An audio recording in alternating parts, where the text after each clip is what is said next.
Hello everyone, সবাই কেমন আছো? আশা করি সবাই ভালো আছো। তো আমি আজকে একটা নতুন ব্লগ নিয়ে চলে এসেছি। তো আজকে জামাই ষষ্ঠী, কিন্তু আমাদের কপালে জামাই ষষ্ঠী নেই, আমরা যেতে পারবো না, কারণ আমার মা বাবা বাড়িতে নেই। তার জন্য আমি ভেবেছি ওর বাবাকে আমি নিজে একটা ভালো মন্দ রান্না করে খাওয়াবো।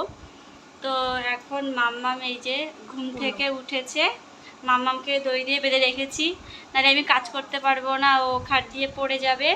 তো মাম্মাম এখানে ওর মাসি আছে, ওর মাসি শুয়ে আছে, ওর মাসি ওকে দেখবে, আর আমি এখন রান্না করব। তো মাসির কাছে তুমি থাকো, আমি তোমার বাবার জন্য রান্না করি। আজকে মেনু হবে পোলাও। মাম এখন মাসির কাছে তুমি থাকো, হ্যাঁ, আমি যে রান্না করি। তো বোন বলছে দিদি আজকে পোলাও রান্না কর, তা আমি ভাবলাম ঠিক আছে পোলাওই রান্না করি, কারণ সবসময় তো ভাত মাছ ডাল এগুলো খাওয়া হয়, আজকে জামাই ষষ্ঠী উপলক্ষে না অন্য কিছু রান্না হোক। তার জন্য দেখো আমি চাল সব ভিজে রেখেছিলাম, তো ওখানে হলুদ মশলা দিয়ে এটাকে ভালো করে মেখে নিয়েছি। তারপর আমি এখানে দেখো কড়াই বসিয়ে দিয়েছি, তো ঘি দিয়ে রান্নাটা আমি করবো।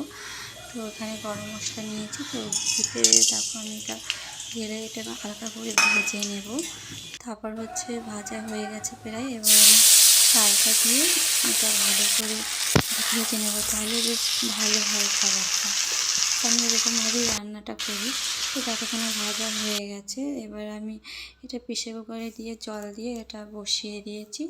তো এটা কটা সিটি দিলেই বেশ হয়ে যাবে।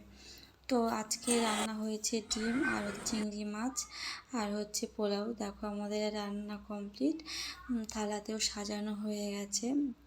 আজকে জামাই ষষ্ঠীর খাবার পোলাও, চিংড়ি আর হচ্ছে ডিম।